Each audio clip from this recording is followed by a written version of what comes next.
Hello students, welcome back to my channel Incredible Scholars। और आज के इस वीडियो में हम डिस्कस करेंगे रशियन रेवोल्यूशन को। क्लास 9 हिस्ट्री का second chapter socialism in Europe and the Russian revolution. Socialism in Europe का जो सेक्शन है वो ऑलरेडी हम डिस्कस कर चुके हैं और आज हम डिस्कस करेंगे रशियन रेवोल्यूशन यानी कि सेक्शन 2 को। First of all we must learn that what was the Russian revolution. Russian revolution actually था क्या? सो हियर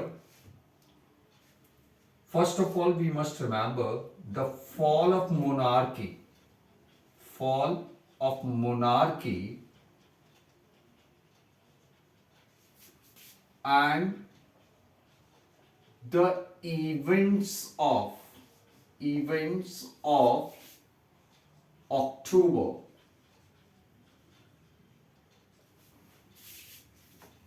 आपका फॉल ऑफ मोनार्की। और फॉल ऑफ मोनार्की ये कब होता है आपका? फरवरी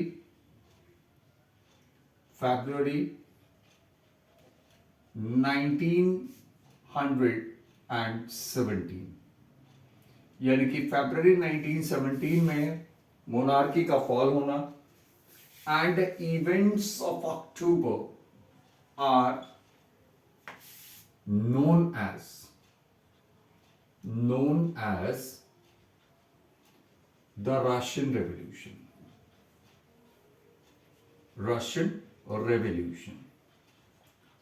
Russian Revolution, this is one of the most important events that took place in the world history, because this was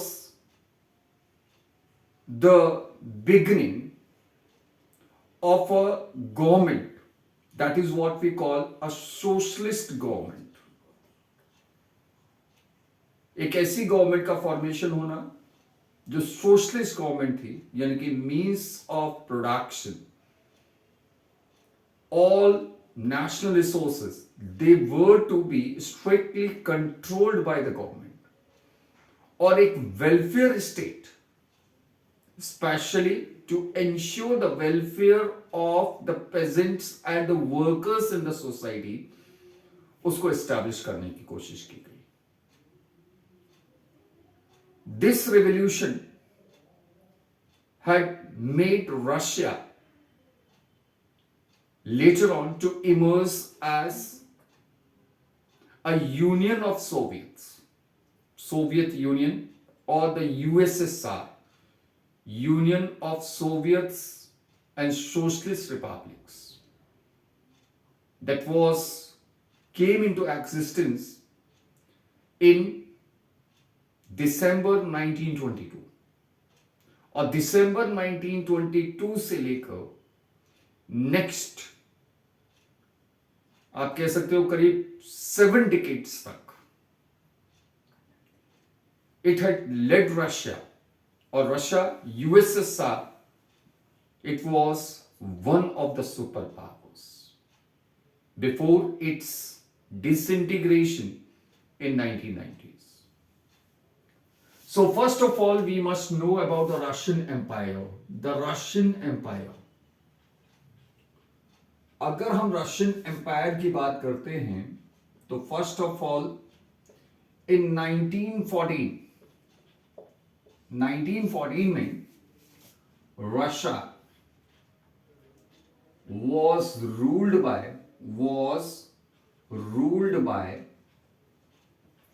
the Tsar Nicholas II।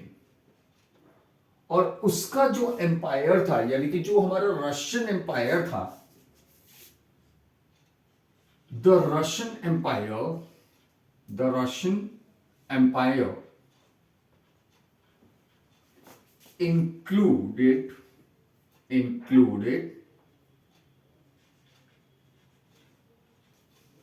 not only the territory territory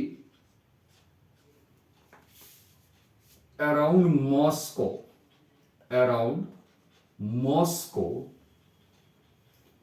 but also, यानी कि इसमें केवल और केवल Moscow के आसपास की territory शामिल नहीं थी।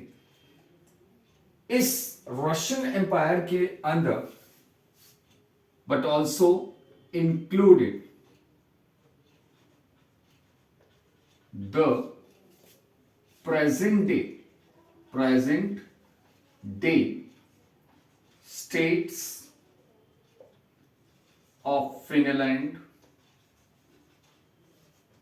Latvia, Lithuania,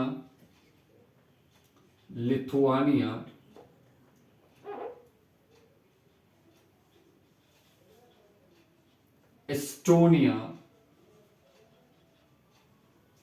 parts of Poland,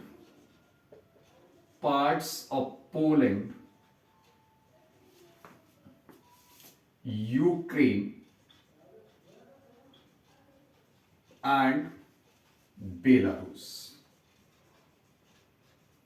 यानी कि अगर आप यूरोप के अंदर बात करें तो this empire was stretched to many different countries of present day Europe. इसके अलावा the empire was stretched to the Pacific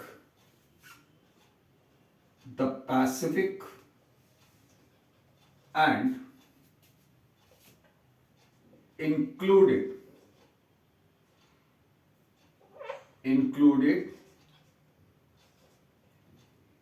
several Central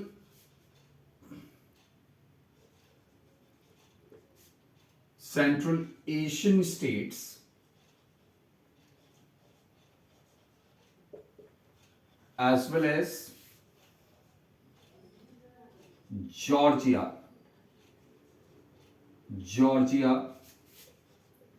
Armenia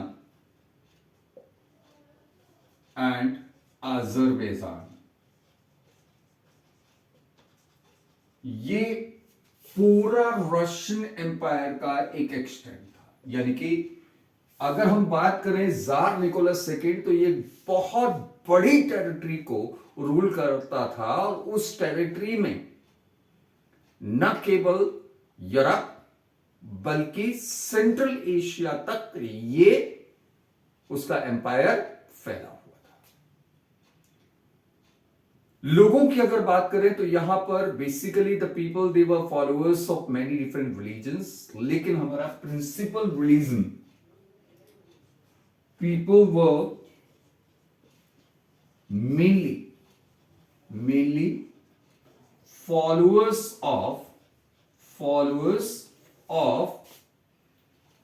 orthodox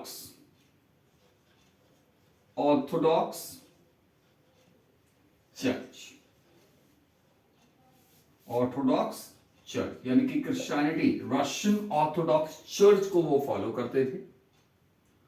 और इसके अलावा वहां पर, ठीक है, there were the people other religious communities जो वहां पर थी, अदर रिलीजियस कम्युनिटीज। इसमें हमारे कौन कौन थे? प्रोटेस्टेंट्स, कैथोलिक्स जो दोनों क्रिश्चियनिटी के ही पार्ट थे। Then there were the Muslims as well as Buddhist.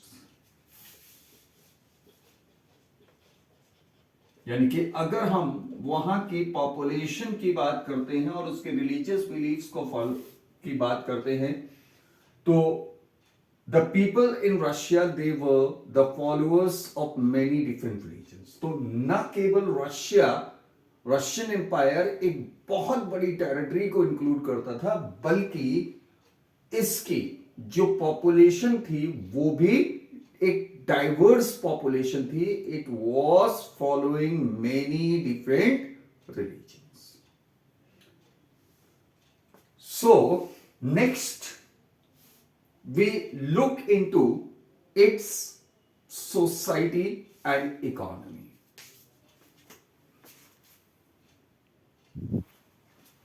Now let us discuss about the society and economy.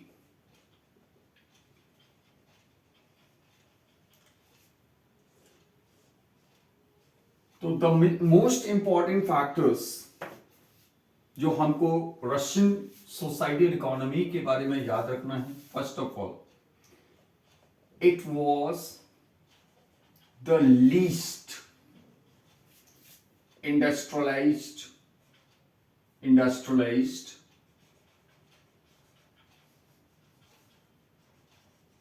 nations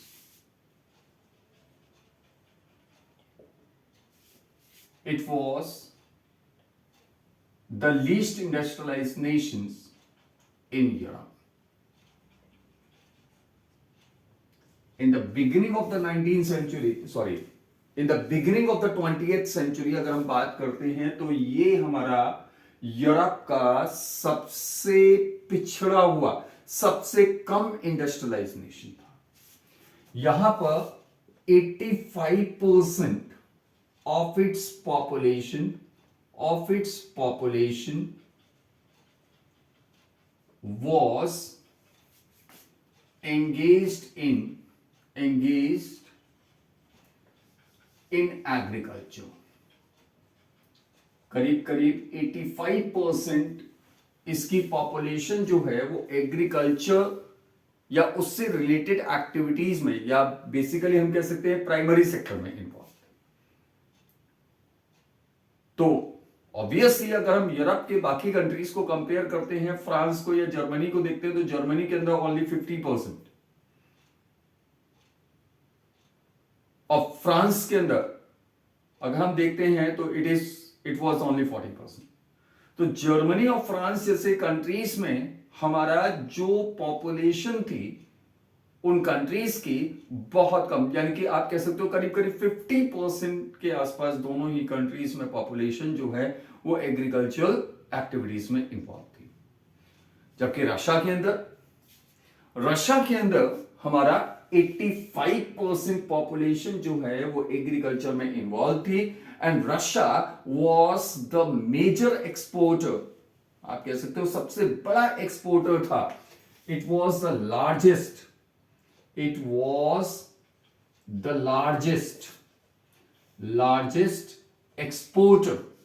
exporter of food grains.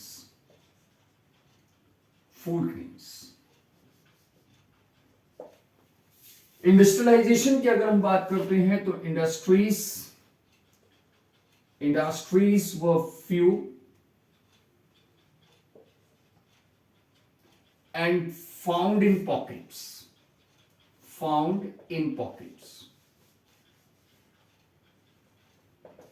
ठीक है, बहुत कम इंडस्ट्रीज और जगह मतलब बिखरी हुई थी. They were scattered. Moscow and St. Petersburg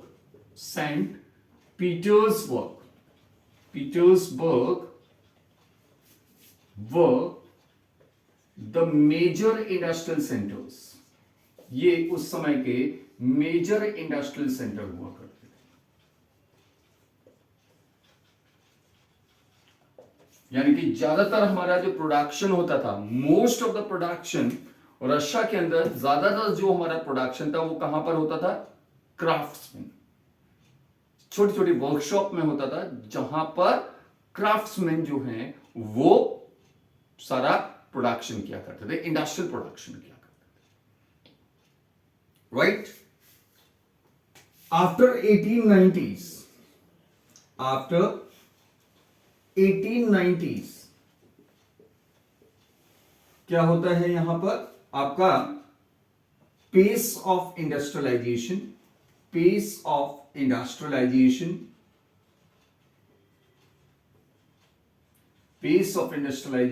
increased. आपका जो पेस था इंडस्ट्रियलाइजेशन का वो इंक्रीज हुआ. दो रीजन थे उसके. पहला रीजन, फर्स्ट ऑफ ऑल पहला रीजन क्या था? Expansion of Russian railway network.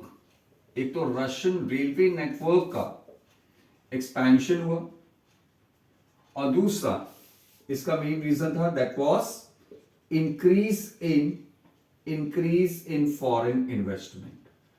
Foreign countries ने यहां पर ज्यादा से ज्यादा इन्वेस्टमेंट किया.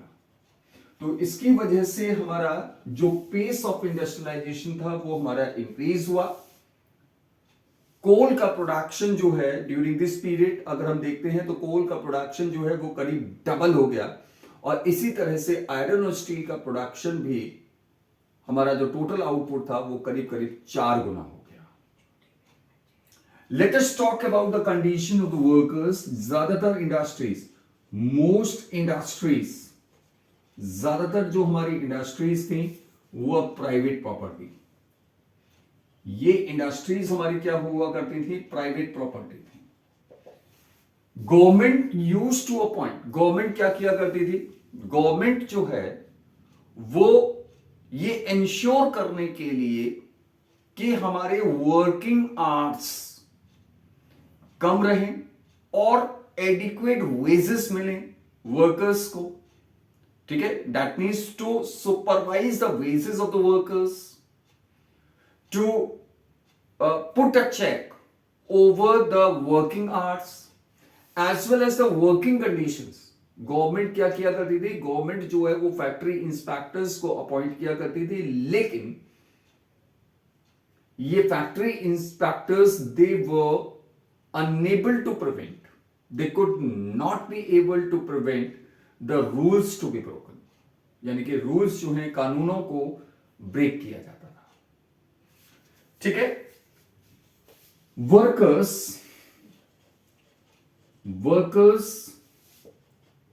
वर अ डिवाइडेड सोशल ग्रुप.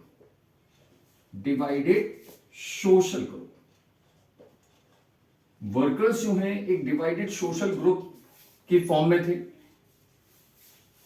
इसमें से सम वर्कर्स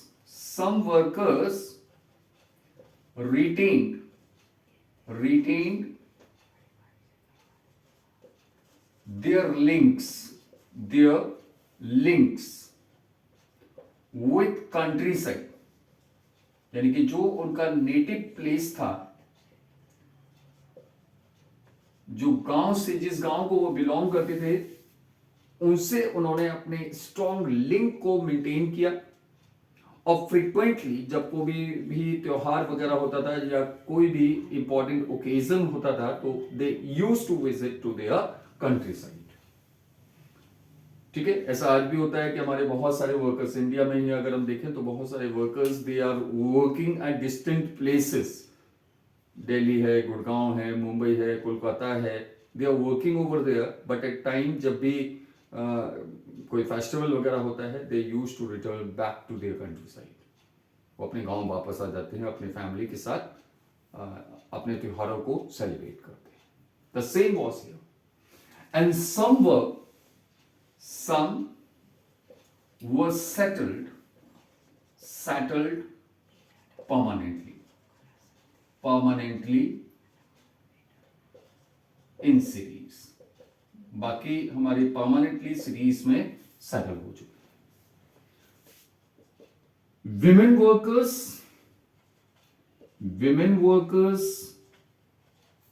टोटल वर्कफोर्स का करीब 31% हमारे विमेन वर्कर्स थे. And there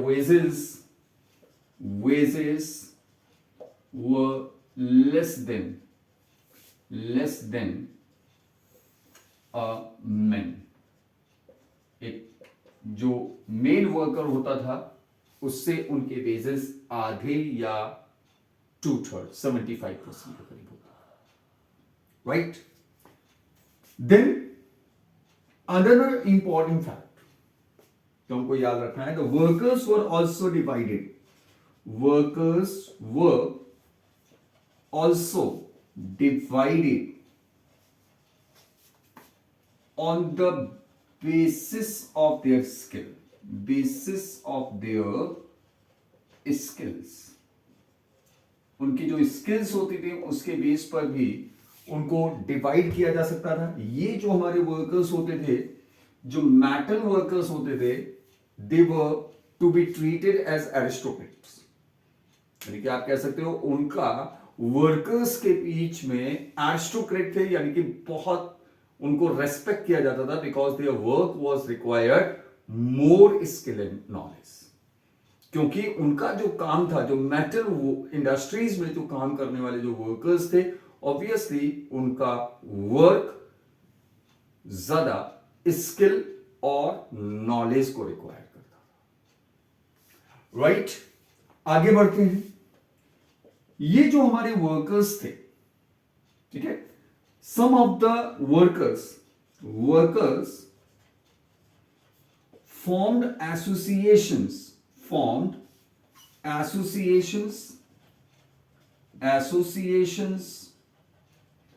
to help their members at time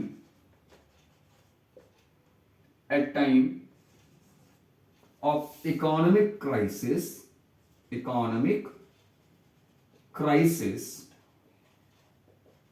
और अनएम्प्लॉयमेंट, यानी कि अगर मान लीजिए उनका कोई मेंबर को काम से निकाल दिया जाता था, तो उस अनएम्प्लॉयमेंट के टाइम पर, यानी कि जब तक उसको दूसरा एम्प्लॉयमेंट नहीं मिलता था तब तक वो उसको फाइनेंशियली सपोर्ट किया करते थे, और साथ ही साथ वो जब इकोनॉमिक क्राइसिस मान लीजिए कभी उनको पैसे की जरूरत होती थी, तो उस समय भी वो उनको हेल्प किया करते थे। हालांकि ये वर्कर्स हमारे क्या थे, डिवाइडेड ग्रुप्स थे, अलग अलग ग्रुप्स में डिवाइडेड थे, but they could unite themselves, वो एक दूसरे से यूनाइट हो जाते थे, ठीक है, at time when they were went for a strike, यानी कि जब कभी भी वो स्ट्राइक करते थे, लॉकआउट करते थे। क्यों करते थे भाई लोग? Obviously when they were disagreed with their employer, जब वो अपने एम्प्लॉयर से यानी कि इंडस्ट्रियलिस्ट से जब वो डिसएग्री होते थे, उससे सहमत नहीं होते थे अबाउट देयर वेजेस और द वर्किंग कंडीशंस और द वर्किंग आवर्स, उस समय वो क्या कर दिया करते थे, स्ट्राइक कर दिया करते थे। और जब स्ट्राइक होती थी तो these workers were worked as a united group. उस समय वो वहां पर डिवाइडेड नहीं होते थे, वो यूनाइटेड हो जाते थे, ठीक है। So despite all these things the workers, ठीक है, the workers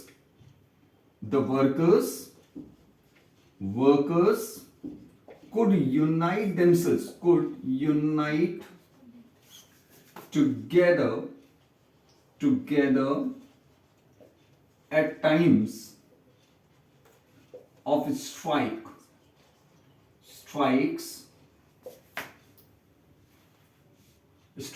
or lockouts against poor wages or working conditions,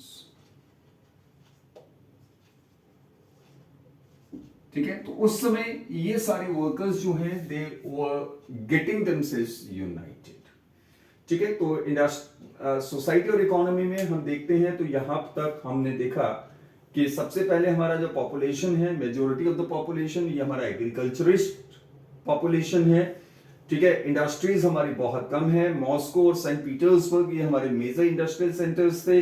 1890s के बाद हमारा पेस ऑफ इंडस्ट्रियलाइजेशन इंक्रीज होता है और इसके दो मेन रीजन थे, पहला रशियन रेलवे का एक्सपेंशन होना, दूसरा फॉरेन इन्वेस्टमेंट का इंक्रीज होना। ज्यादातर इंडस्ट्रीज जो है वो प्राइवेट प्रॉपर्टीज थी, ठीक है। गवर्नमेंट जो है वो ऑफिसर्स को, फैक्ट्री इंस्पेक्टर्स को अपॉइंट किया करती थी, लेकिन ये फैक्ट्री इंस्पेक्टर्स को भी रूल्स को ब्रेक होने से बचाने से बिल्कुल असमर्थ थे।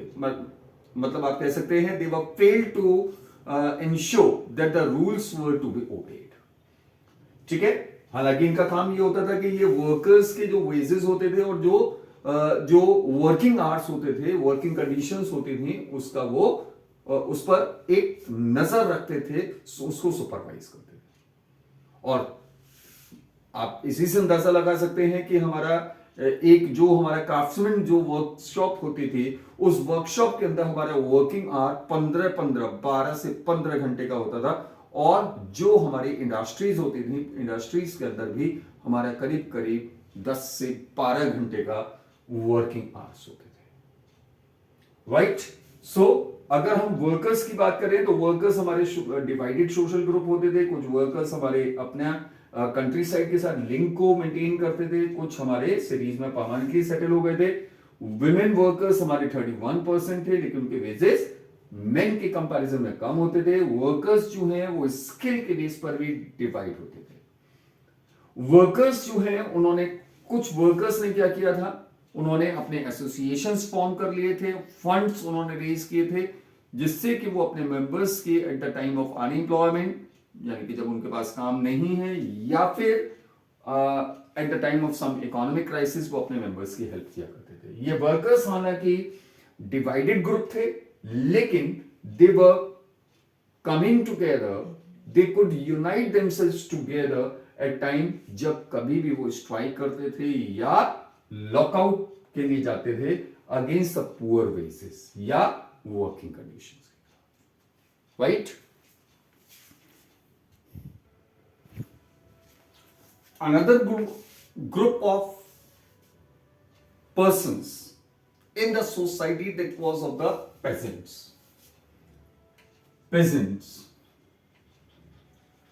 We know that about 85% of the people in Russia, they were agriculturists. So peasants cultivated the land. Majority of land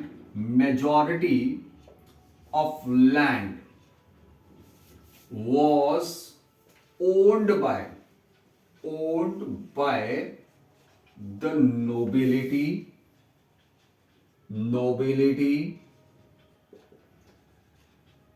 the crown,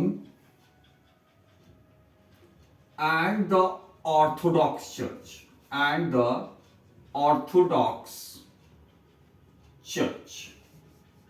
यानी कि वहां पर जो मेजोरिटी जो लैंड था, इसको कौन कंट्रोल करता था? नोबल्स, क्राउन और Orthodox church.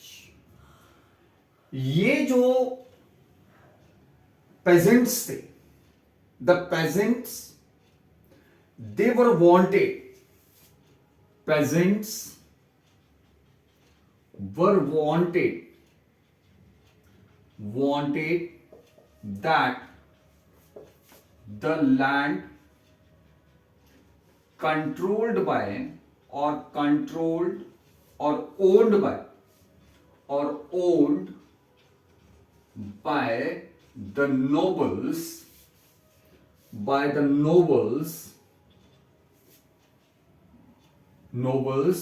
was transferred to them. ये लैंड जो है वो उनको ट्रांसफर कर दिया जाए।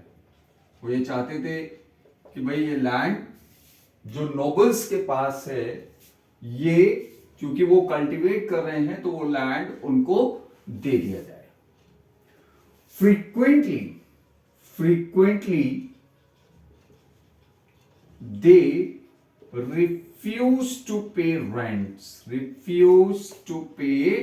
rents, वो अपने रेंट्स भी पे नहीं किया करते थे। ठीक है? they killed, they even murdered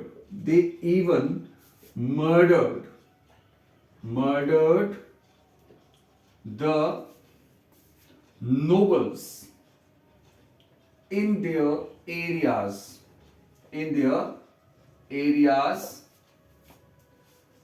such incidents were initially common in South Russia,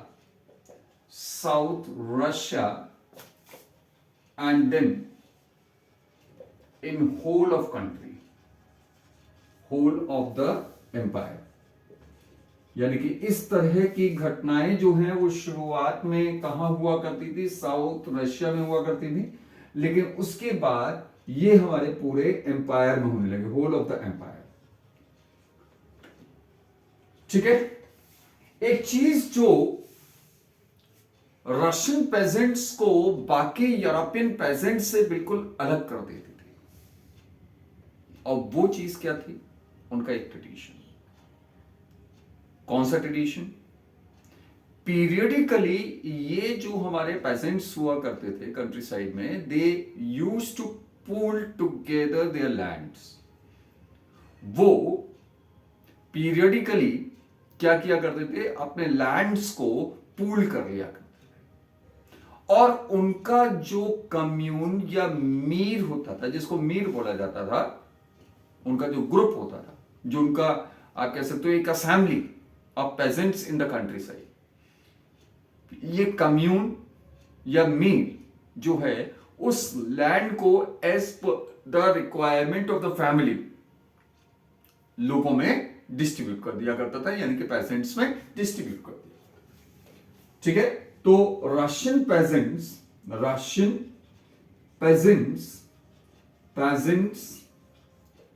had the tradition of pooling together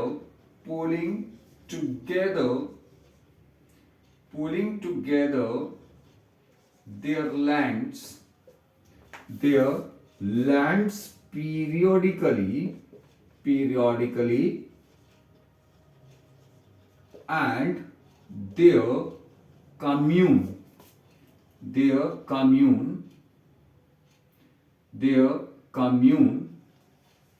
or me divided the land among the peasants as per the family's requirements, यानी जिसकी जितना family की requirement के हिसाब से वो उस land को क्या कर दिया करते थे? डिस्ट्रीब्यूट कर दिया करते थे, रीडिस्ट्रीब्यूट कर दिया करते थे।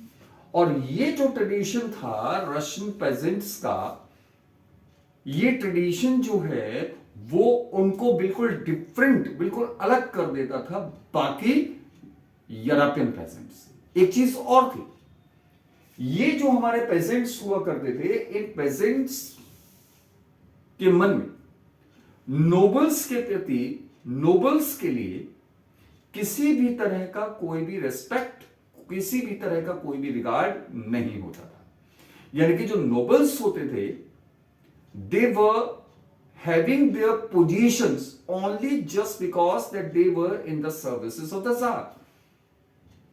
और ये चीज फ्रांस के किसानों से बिल्कुल डिफरेंट थी। वहां के किसानों ने जब फ्रेंच रेवोल्यूशन हुआ था तो ब्रिटेनी में उन्होंने अपने नोबल्स को प्रोटेक्ट किया था, रेवोल्यूशनरी से बचाया था। ठीक है। तो इस सेंस में भी हम देखते हैं तो Russian pageants they were completely different. They did not have any respect for the nobles on whose lands they were cultivating। ठीक है। आगे बढ़ते हैं। रशिया में सोशलिज्म।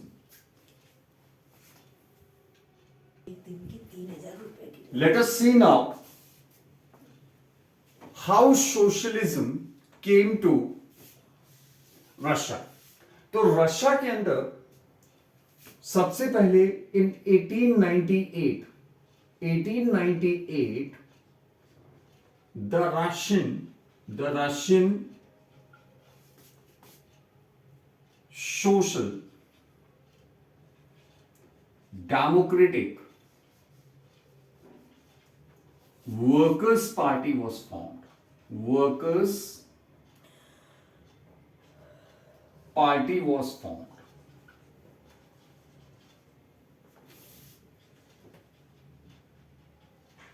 एक्चुअली अगर हम बात करें तो 1914 तक इनिशियली मतलब जो रशिया के अंदर political parties they were all illegal, मतलब किसी भी तरह की कोई भी पॉलिटिकल पार्टीज या वर्कर्स एसोसिएशन, यानी कि आप कह सकते हो freedom of association was not granted in Russia.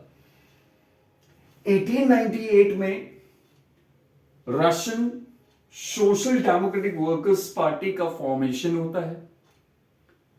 जो Russian social democratic workers party थी, इसके members they had a belief in the ideas of Karl Marx. ये कार्ल मार्क्स के आइडियाज को सपोर्ट करते थे। कार्ल मार्क्स, जिनके बारे में हमने अपने पिछले वीडियोस में डिस्कस किया था कि भाई कार्ल मार्क्स का क्या कहना था कि जो हमारी इंडस्ट्रियलिस्ट सोसाइटीज होती हैं वो ऑटोमेटिकली हमारी क्या होती हैं, नेचुरल कैपिटलिस्ट सोसाइटीज। कैपिटलिस्ट जो है वो इंडस्ट्रीज सेटअप करते हैं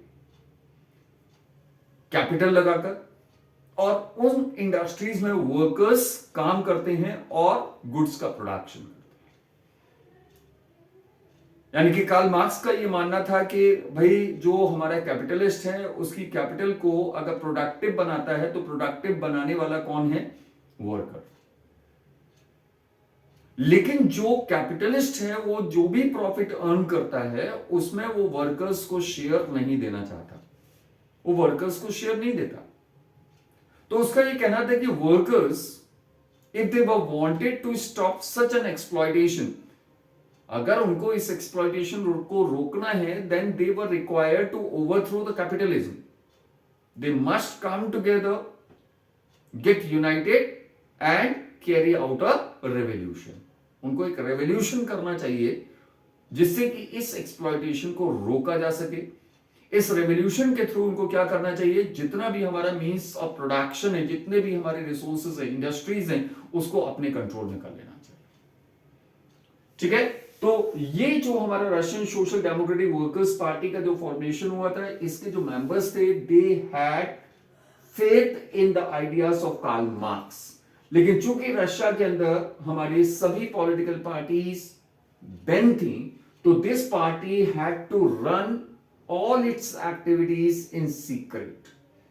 इसको अंडरग्राउंड होकर, सीक्रेट रहकर इसको अपनी एक्टिविटीज को रन करना पड़ा।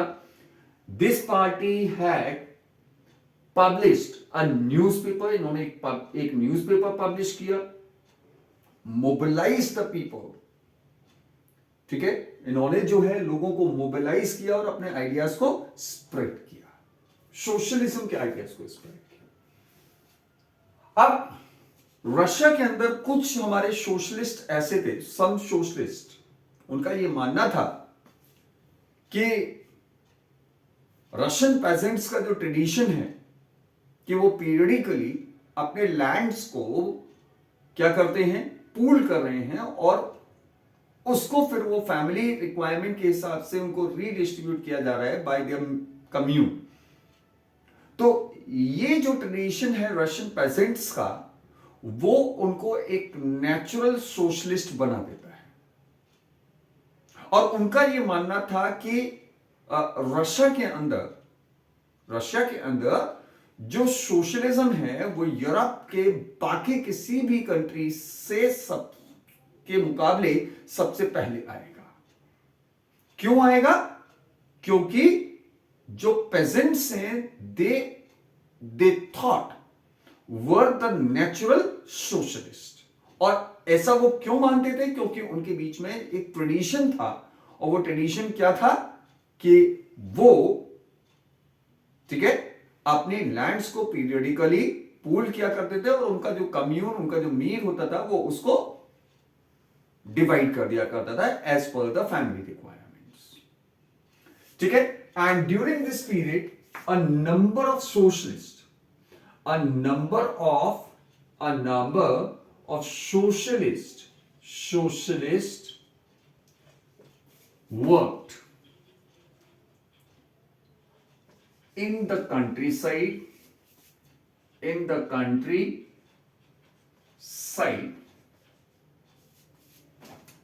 and demanded that the land of nobles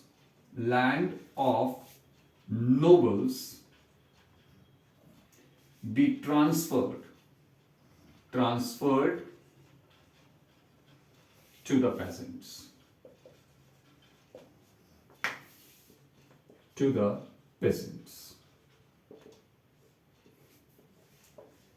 In the year 1900,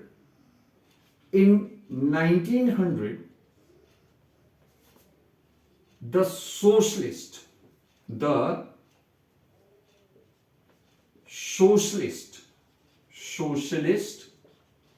revolutionary party was formed.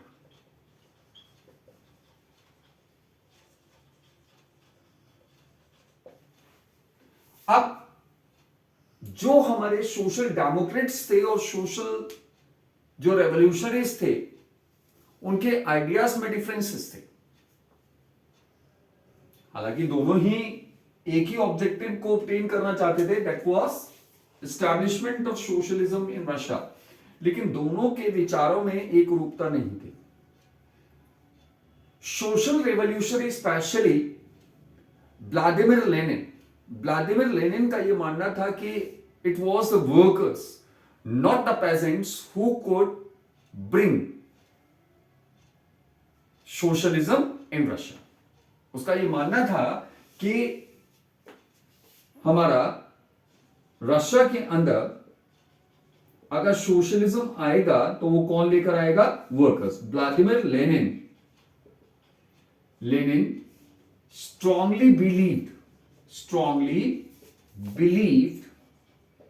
believed that it was the workers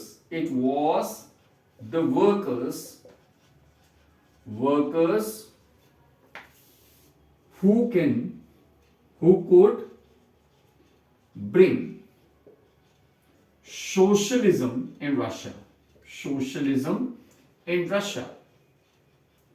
reason उसने क्या दिया? उसका ऐसा मानने के पीछे सबसे बड़ा रीजन क्या था? उसका ये कहना था कि भाई हमारे जो पेजेंट्स हैं, they were not one united group. Reason क्या है?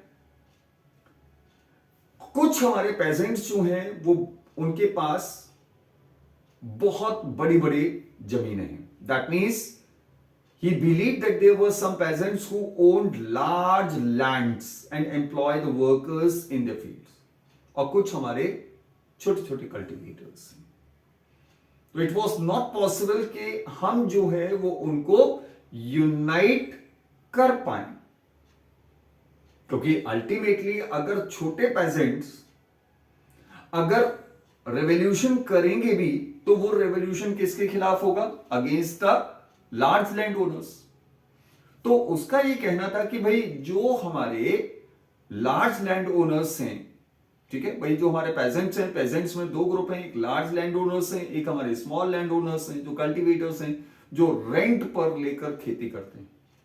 तो इनमें कभी भी यूनिटी पॉसिबल नहीं है, और जब उनमें यूनिटी नहीं होगी तो obviously the revolution could not be carried out. एक सोशलिस्ट रेवोल्यूशन रशिया में पेजेंट्स के थ्रू पॉसिबल नहीं है। सो ही बिलीव कि ये काम केवल और केवल कौन कर सकता है? वर्कर्स कर सकते हैं, because they were all alike. सारे के सारे वर्कर्स हैं, none of them were the industrialist. उनमें से कोई भी लार्ज प्रॉपर्टीज ओन नहीं करता, लार्ज इंडस्ट्रीज रन नहीं कर रहा। तो he believe that the workers they were the main force to bring socialism in Russia. The party was also divided on the way, ठीक है, to carry out its activities. Lenin का यह मानना था the Bolsheviks the Bolsheviks, headed by Lenin, Lenin held that in a repressive society, repressive czarist society, the party should be disciplined and maintain the number and quality of its members.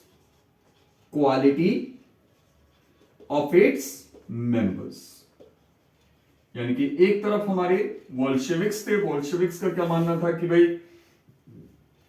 Tsarist society एक repressive society, और ऐसी society के अंदर, ठीक है, party को क्या होना चाहिए, डिसिप्लिन होना चाहिए, और इसको अपना number and quality of members को मेंटेन करना चाहिए. दूसरी तरफ द मेंशेविक्स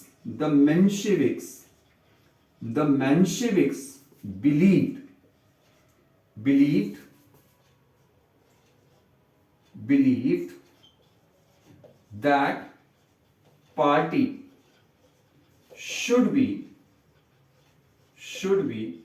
open to all. यानी कि आप कह सकते हो ये एक तरह से कहीं ना कहीं थोड़े से लिबरल ज्यादा थे और ये थोड़ा सा स्ट्रिक्ट थे, ठीक है, radical Bolsheviks, right? So let us see that what happened further.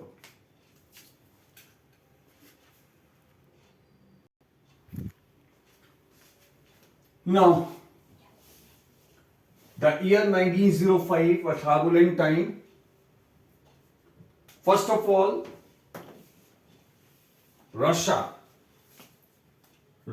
was under the rule of the Tsar, an autocratic ruler. Right? So this was what Russia was ruled by an autocratic ruler,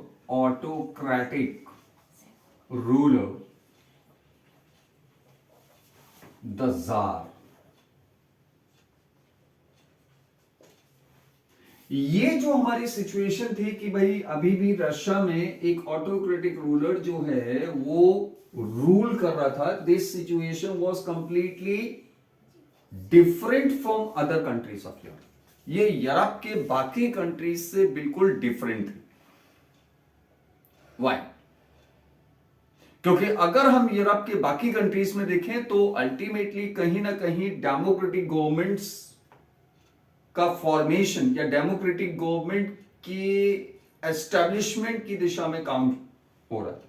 यानी कि in most of the countries the monarchies they were decline or they were just remain in name only. ज्यादातर countries में democratic governments का formation शुरू हो गया था. लेकिन यहां पर जार जो है वो अपनी अनकंट्रोल्ड अनरेस्ट्रिक्टेड पावर्स को यूज कर रहा था. ठीक है. The social Democrats they were wanted to change this situation. और social democrats में basically you can say the liberals they were wanted to change this situation. और वो social democrats और revolutionaries के साथ मिलकर, socialist revolutionaries के साथ मिलकर they were campaigning to end such a situation in Russia. ठीक है. So, liberals along with the social democrats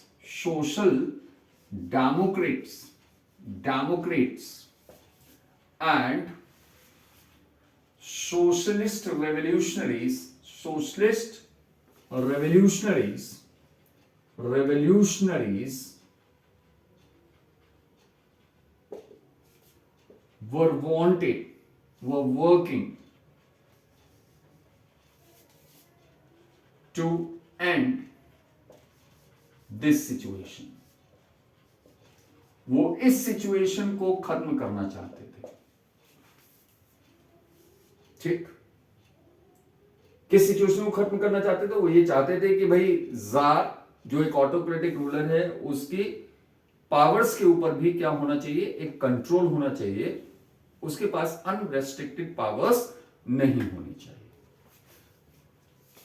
year 1904, year 1904, the year 1904 was an year of hardships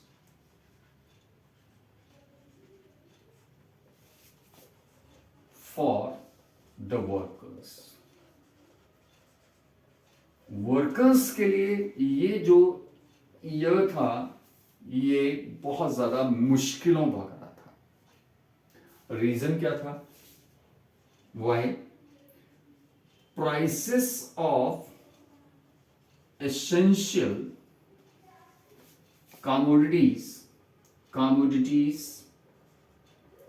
were increased and the real wages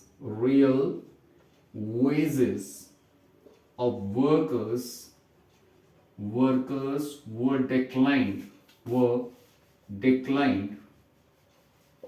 by 20%. Real wages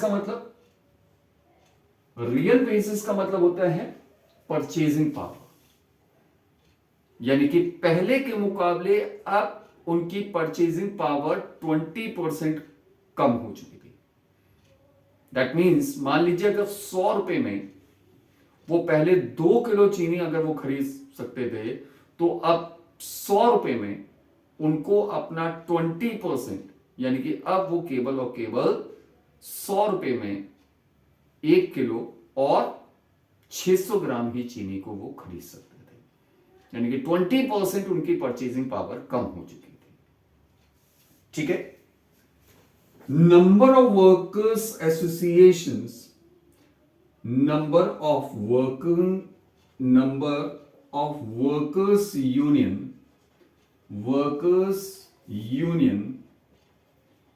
increased.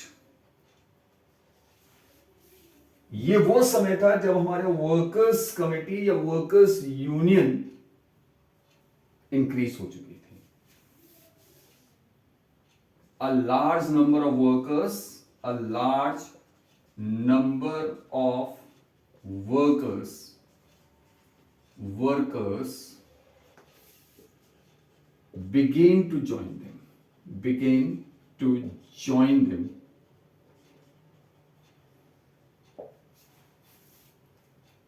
ठीक.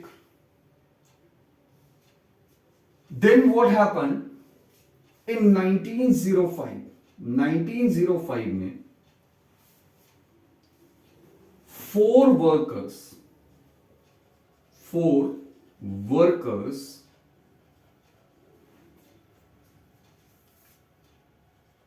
in the Putilov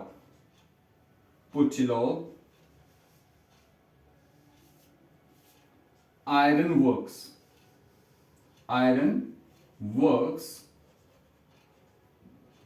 were dismissed.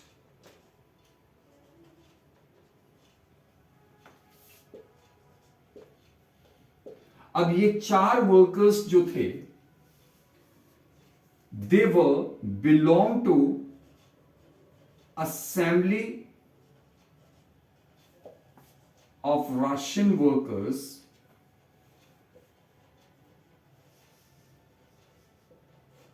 that was formed in 1904.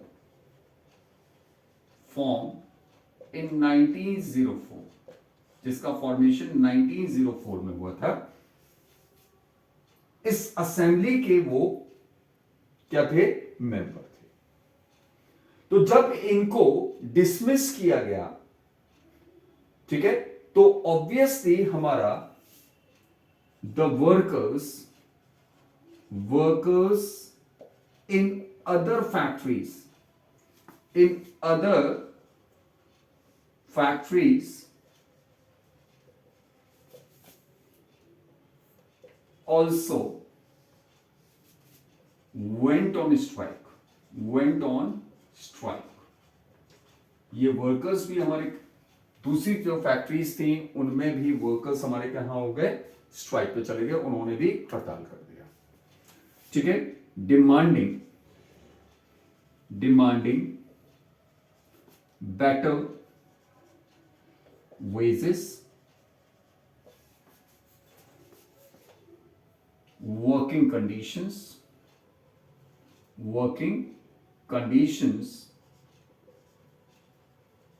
and reduction in working hours.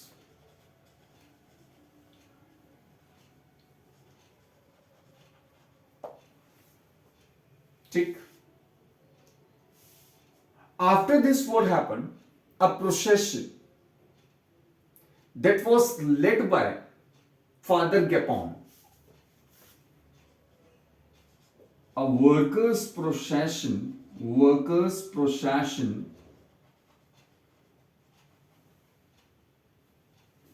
led by Father Gapon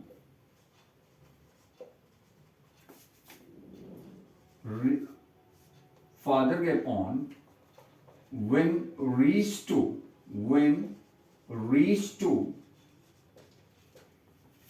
the Winter Palace.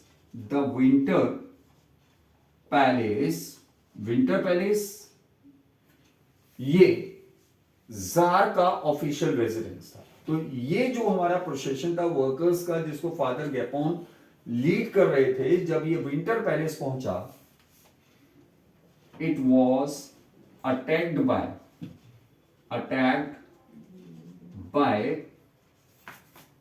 the police and Cossacks जो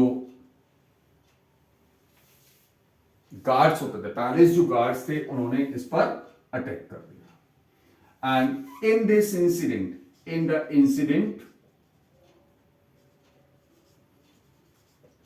100 workers were killed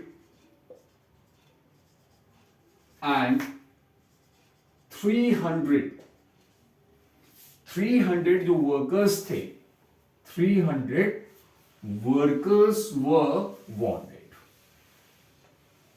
ठीक है, and 300 workers were wounded. This incident is known as the Bloody Sunday. इस incident को bloody Sunday बोला जाता है, bloody Sunday. ठीक है, तो इस इवेंट को अगर आप देखो तो पूरे इवेंट हमारा शुरुआत होती है हमारे 1905 में, जब हमारा 4 वर्कर्स जो असेंबली ऑफ रशियन वर्कर्स के मेंबर थे, उनको पोचेलॉव आयरन वर्क्स जो हमारा सेंट पीटर्सबर्ग में थे, उनको डिसमिस किया जाता है। इसके सपोर्ट में जो हमारा सेंट पीटर्सबर्ग के अंदर जो और जो फैक्ट्रीज थी, वहां पर जो वर्कर्स थे वो स्ट्राइक पे चले गए, और वो क्या डिमांड कर रहे थे, बेटर वेजेस की डिमांड कर रहे थे, बेटर वर्किंग कंडीशंस, और साथ ही साथ रिडक्शन इन वर्किंग आवर्स।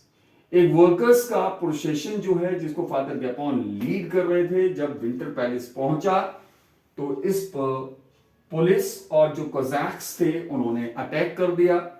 इस पूरे इंसिडेंट में करीब 100 वर्कर्स मर गए और करीब 300 जो हैं वो वर्कर्स घायल हो गए, और इस इंसिडेंट को ब्लडी संडे बोला जाता है। Now this incident lead to the beginning of a series of events, जिसको हम क्या कहते हैं, 1905 रेवोल्यूशन। ठीक है, तो this incident led to the beginning of a series of events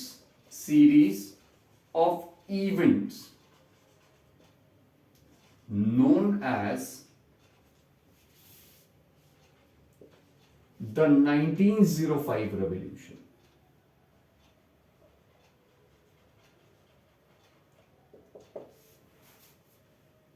What happened during this period? See, strikes and lockouts all over the country.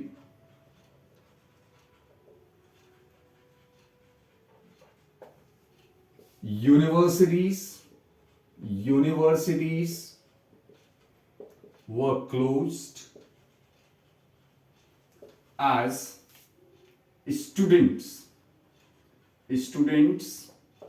staged walkouts,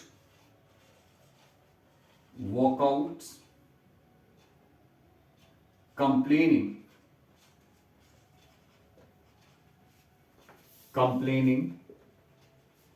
lack of civil liberties। ठीक है, यानी कि workers का movement तो चल ही रहा है, साथ ही साथ यहां पर students they also join the strike.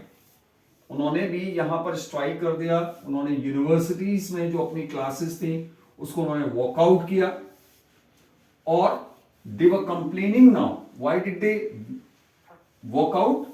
उनका ये कंप्लेंट थी कि सिविल लिबर्टीज जो हैं वो प्रोवाइड की जाए, यानी कि नागरिकों को कुछ फ्रीडम्स, कुछ लिबर्टीज उनको दी जाए। The professionals like lawyers, doctors, engineers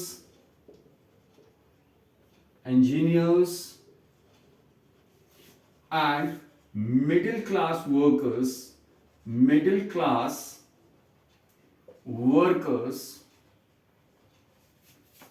formed union of unions and demanded a constituent assembly। उन्होंने जो है एक कॉन्स्टिट्यूएंट असेंबली के लिए डिमांड किया।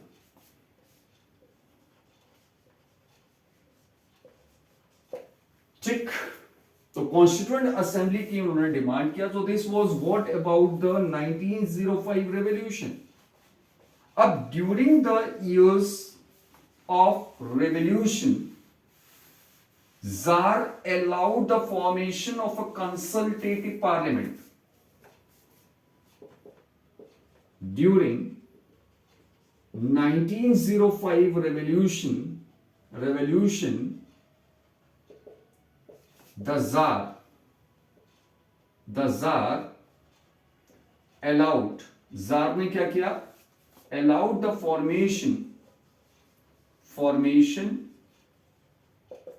of a consultative parliament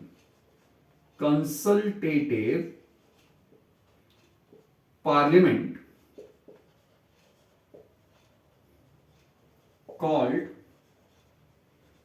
Dumas. इसको क्या बोला जाता था? ड्यूमा।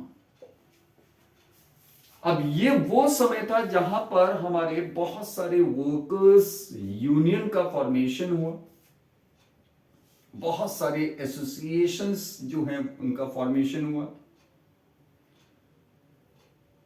लेकिन जार जो है वो अपनी पावर्स पर किसी भी तरह का कोई भी रेस्ट्रिक्शन नहीं चाहता था. He suspended the first Duma within 75 days of its formation. The Tsar suspended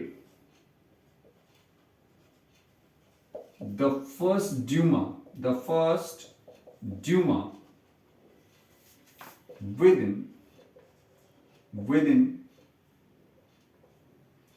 75 days, and second Duma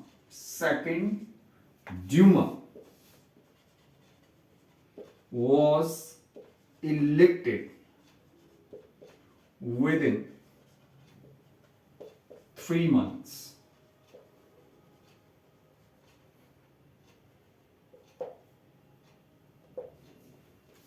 In the third Duma,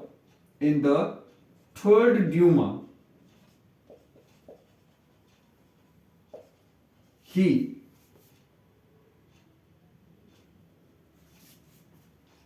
ensured the majority of conservatives keeping liberals and socialists आगे.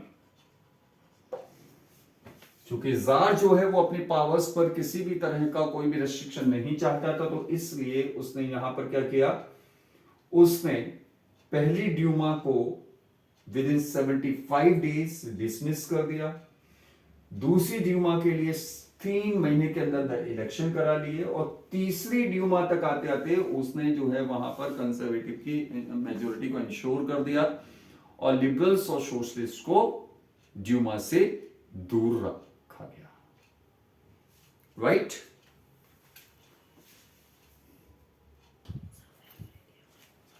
Now let us discuss about the First World War and the Russian Empire. That means, how did this First World War affect Russia?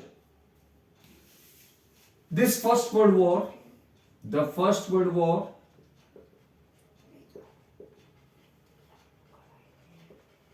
broke out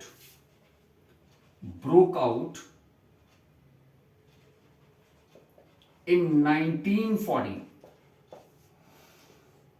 ठीक है. और यहां पर obviously ये जो war था, it was fought between 2 major power groups in Europe. एक तरफ आपका ऑस्ट्रिया हंगरी,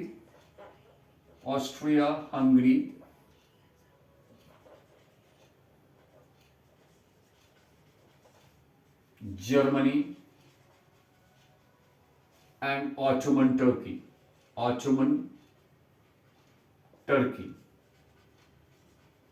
और दूसरी तरफ हमारा फ्रांस, ब्रिटेन, रशिया. ठीक है. Later on, they were joined by Italy as well. ठीक है. Later by Italy as well, और इनको हम बोलते थे Allies powers. बाद में इसमें यूएस ने भी ज्वाइन किया था. और ये जो थी हमारी पावर्स, इनको सेंट्रल पावर्स बोला जाता था. Central powers. ये दोनों ही पावर ब्लॉक्स में जो कंट्रीज थे, they were the big imperialist powers. Each one of them had large territories under their control, had their colonies in Asia and Africa. From the beginning, Russia had joined the war. ठीक है. Russia joined the war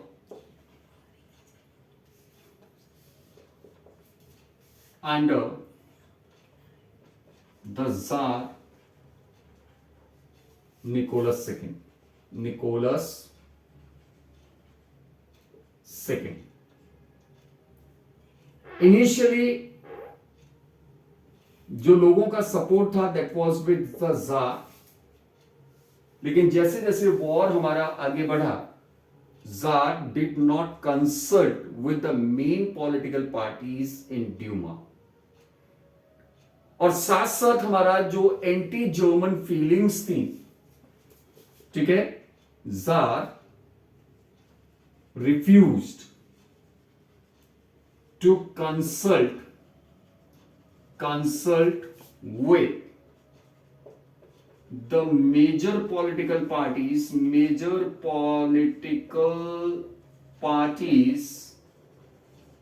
in Duma. Anti-German feelings, anti-German sentiments were high.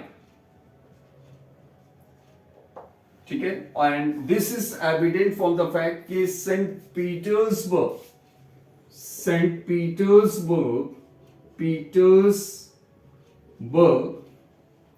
it was renamed as Petrograd. ठीक है, एक reason और था जिसकी वजह से हमारे जो जार की पॉपुलैरिटी जो है वो कम हो गई थी, लोग उससे नाराज थे। उसका मेन रीजन क्या था? जारिना अलेक्जेंड्रा जो थी, यानी कि जो उसकी क्वीन थी, she was of German origin and also he had a monk as poor adviser. उसका एक एडवाइजर भी था, एक मॉन्क जिसका नाम था रास्पटली। ये जो वॉर था, war was different on the west front, at the west front, then on the eastern front,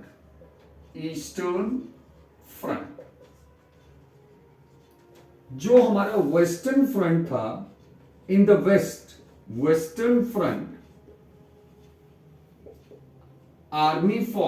armies fought from trenches along western France,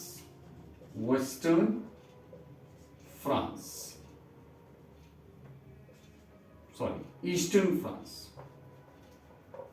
जो फ्रांस का ईस्टर्न बॉर्डर था, ईस्टर्न बॉर्डर ऑफ फ्रांस, वहां पर उनको trenches का सामना करना पड़ा। इन द ईस्टर्न फ्रंट पर आर्मीज मूव्ड फेयरली गुड। ठीक है, लेकिन ऑब्वियसली जैसा हमारा होता है कि जो विक्ट्रीज होती हैं वो हमारे मोरल को बढ़ा देती हैं, और जो डिफीट्स होती हैं they were really shocking and demoralising. ऐसा ही रशियन आर्मी के साथ भी हुआ। ठीक है, द रशियन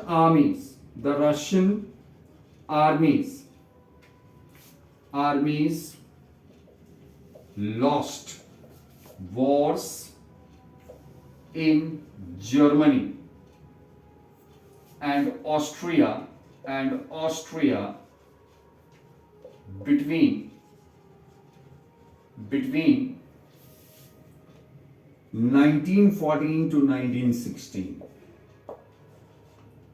7 million casualties। ठीक है, तो this war brought 7 million casualties Russian army जब रिट्रीट हुई, रशियन आर्मी जब वापस लौटी, तो उन्होंने क्या किया, on their way they had destroyed the standing crops and all buildings. उन्होंने जो भी स्टैंडिंग क्रॉप्स थी और जो भी बिल्डिंग्स थी, उन सबको उन्होंने डिस्ट्रॉय कर दिया, so that the enemy could not survive. ठीक है, तो the Russian army, the Russian armies destroyed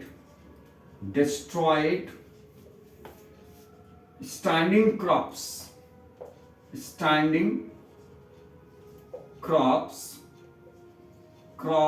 and buildings to prevent enemies survive.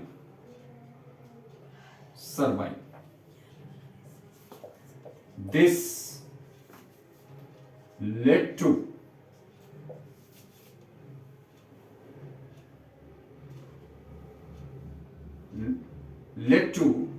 a rise of about 3 million people as refugee। वो अपने ही देश में क्या हो गए, रेफ्यूजी हो चुके थे।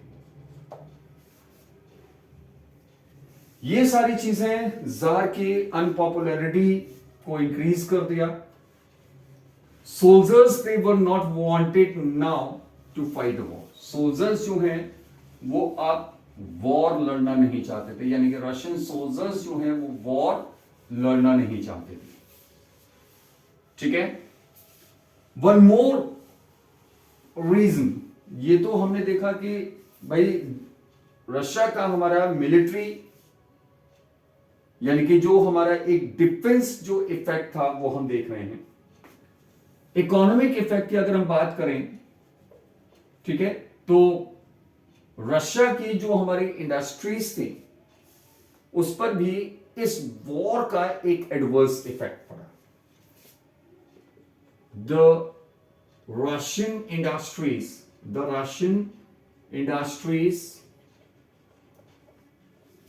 also badly affected by the war। भाई हमारे ज्यादातर जो एबल बॉडीड जो मेन थे, able-bodied men were sent to fight the war,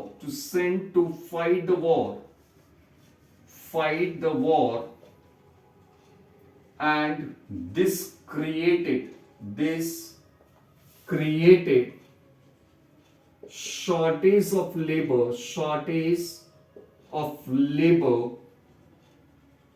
in small workshops,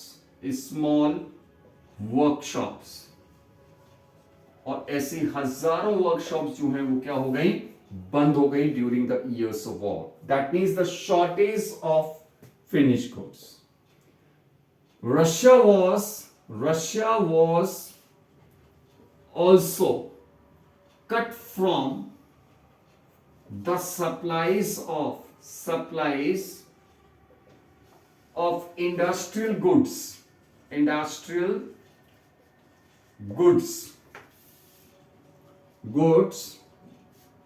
due to the German control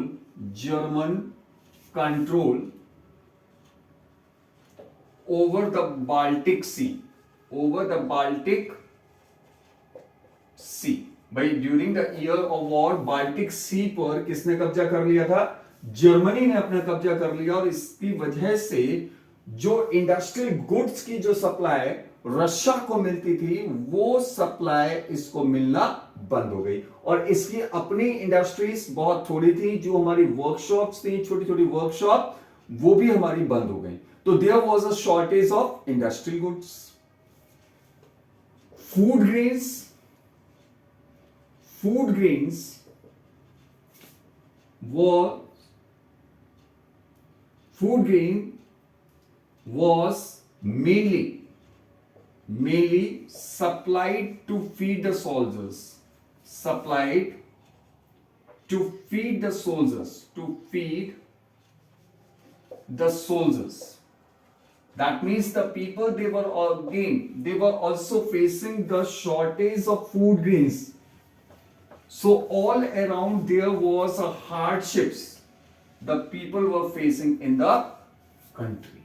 So this was all went against the Tsar, and in turn, since the hardships of the people were increasing, a revolution was broke out in February 1917. First, that led to the abdication of monarchy, and then in October 1917, when the Bolshevik Revolution had led to the formation of a communist government, a socialist government in Russia, about which we shall be discussing in our next video. So up to here, just keep on revising. ये सारे के सारे events को अच्छे से पढ़ लीजिए, revise कर लीजिए. Just go through them, and how you feel about the video, just make a comment about this. Thank you, and keep on revising all these facts, all these things. Thank you, and keep on revising.